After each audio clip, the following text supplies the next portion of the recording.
আসসালামু আলাইকুম ভিউয়ার্স, আশা করি আপনারা সবাই ভালো আছেন। আল্লাহ তাআলার অশেষ রহমতে আমিও ভালো আছি।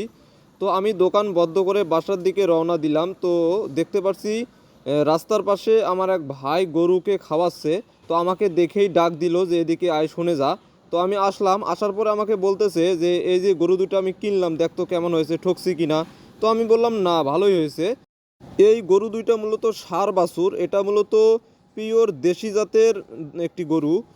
আর এই গরু দুইটা 50,000 টাকা দিয়ে কিনেছে, এক একটা গরুর দাম নিয়েছে 25,000 টাকা।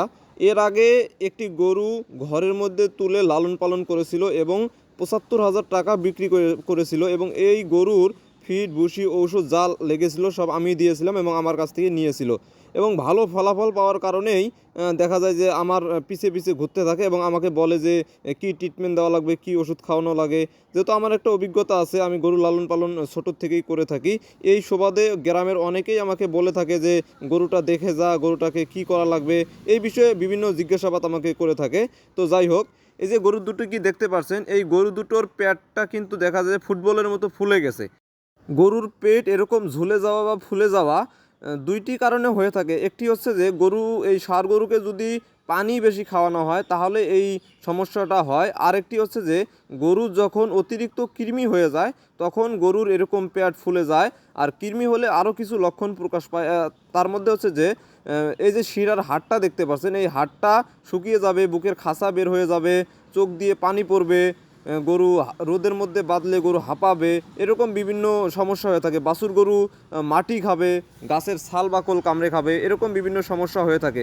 তো মূলত এই গরুটাকে পানিও বেশি খাইয়েছিল এবং গরুটার পর্যাপ্ত পরিমাণে কৃমি হয়েছে। কারণ এই গরুটি নতুন নিয়ে এসেছে এবং নতুন নিয়ে আসার পর এই গরুটিকে এখনও কোনো কৃমির ডোজ দেওয়া হয়নি। তাই আমি ভাইকে বললাম যে যেহেতু এখানে দুইটা বাছুরকে অ্যালবেন্ডাজল গ্রুপের কৃমিনাশক এনে খাওয়ালেই দেখা যায় যে কৃমিগুলো নিধন হয়ে যাবে। এবং কৃমির ওষুধ খাওয়ানোর একদিন পরে আমি ভালো একটা লিভার টনিক এনে গরুকে খাওয়াতে বললাম। এই লিভার টনিক যখন খাওয়াবে তখন এই গরুগুলোর যে লিভারটা আছে সেই লিভারটা ভালো হয়ে যাবে এবং গরুর খাওয়ার রুচি বৃদ্ধি পাবে। তারপরে একে একটা মাল্টিভিটামিন দিলেই গরুগুলোর গ্রোথ ভালো হয়ে আসবে। তো বন্ধুরা, যাই হোক, অনেক কথা বললাম। ভিডিওটি যদি ভালো লেগে থাকে তাহলে অবশ্যই লাইক, কমেন্ট, শেয়ার করে দিবেন। তার আগে আরেকটি কথা হলো যে আপনারা যদি ভিডিওটি ইউটিউব থেকে দেখে থাকেন তাহলে অবশ্যই চ্যানেলটি সাবস্ক্রাইব করে দিবেন, এবং যদি ফেসবুক পেজ থেকে দেখে থাকেন তাহলে অবশ্যই পেজটি ফলো করে দিবেন। আল্লাহ হাফেজ।